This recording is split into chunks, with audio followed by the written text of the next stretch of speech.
हर व्यक्ति अपना पेट पालने के लिए उसे कमाना ज़रूरी होता है। वह प्रदेश में कमाए या जाके विदेश में कमाए, लेकिन उसे कमाना ज़रूरी होता है। जब वह कमाने के लिए बाहर जाता है तो अपने बीवी बच्चों को, अपने घर परिवार वालों को सहारे छोड़ के चला जाता है। माता पिता हों या भाई हों, उनके सहारे छोड़ के चला जाता है। लेकिन जब हम जिसके सहारे छोड़ के चले जाते हैं और वही रिश्ते जब रिश्तों को कलंकित कर देते हैं, शर्मसार कर देते हैं, तो आप और हम किसके ऊपर भरोसा कर सकते हैं।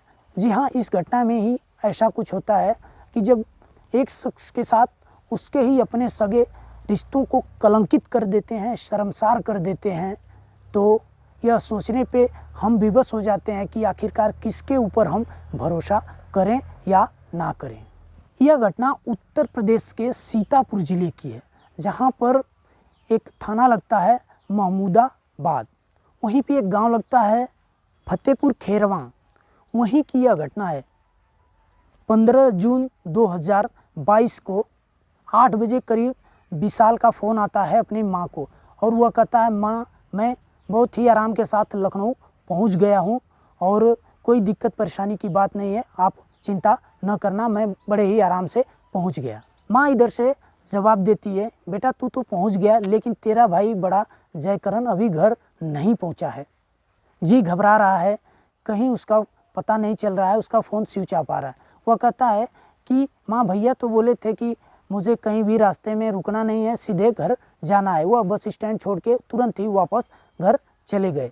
इसके बाद विशाल अपने पिता को फ़ोन लगाता है और कहता है कि पिताजी आप एक गुमशुदगी की रिपोर्ट दर्ज करा दें थाने में। इसके बाद पिता थाने जाते हैं और अपने बेटे की गुमशुदगी की एक रिपोर्ट दर्ज कराते हैं और उसका मोबाइल नंबर भी बताते हैं। पुलिस उसके मोबाइल नंबर पे फ़ोन लगाती है तो नंबर स्विच ऑफ आ रहा था, लेकिन पुलिस तहरीर के अनुसार वह इधर उधर पता करने लगती है, लेकिन उसका कहीं पता नहीं चलता है।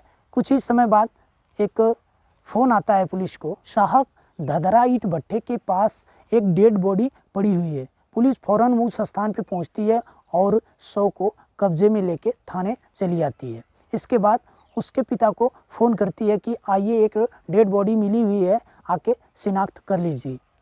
जैसे ही उसके पिता वहाँ पहुँचते हैं और शव को देखते ही चिल्लाने लगते हैं, रोने बिलखने लगते हैं कि यही मेरा बेटा है, आखिरकार मेरे बेटे के साथ कौन ऐसा कृत्य कर दिया, क्योंकि मेरा बेटा तो विदेश रहता है, अभी फ़िलहाल मई महीने में ही घर आया है, ना ही इससे किसी से दोस्ती है और ना ही किसी से दुश्मनी है, आखिरकार किसने उसके साथ ऐसी घटिया हरकत कर दी। पुलिस परिवार वालों को समझाते बुझाते हैं और इसके बाद शव को पोस्टमार्टम के लिए भेज देते हैं और कहते हैं कि मैं जल्द ही अपराधियों का पता लगाऊंगा।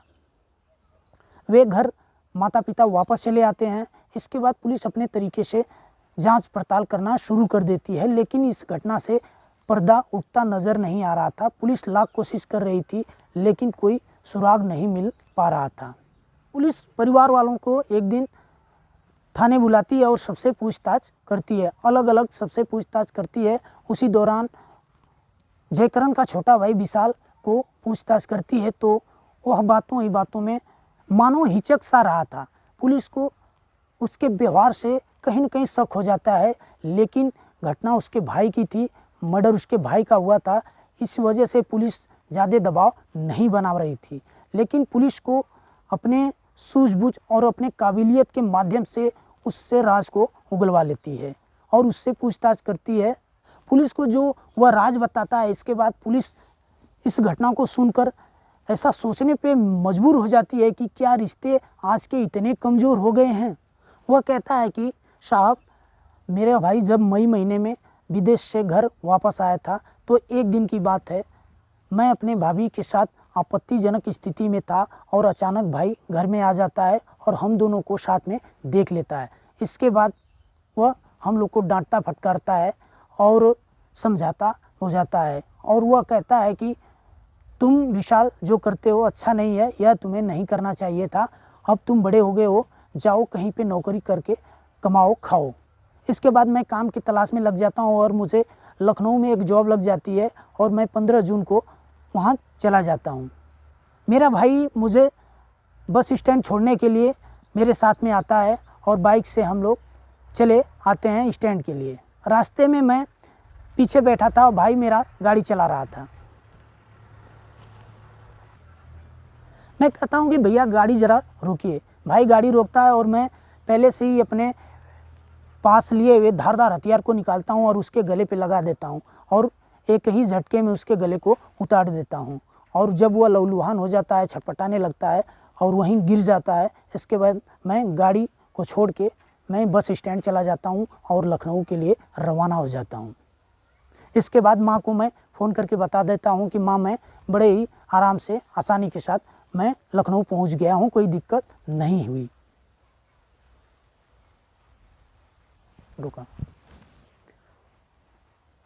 जब यह बात पुलिस के माध्यम से सोशल मीडिया में आती है तो लोगों के पैरों तले से ज़मीन खिसक जाती है कि आखिरकार अवैध संबंधों के चलते रिश्ते शर्मसार कलंकित होते हुए नज़र आ रहे हैं। आखिरकार इंसान किसके ऊपर भरोसा कर सकता है और किस पे विश्वास कर सकता है।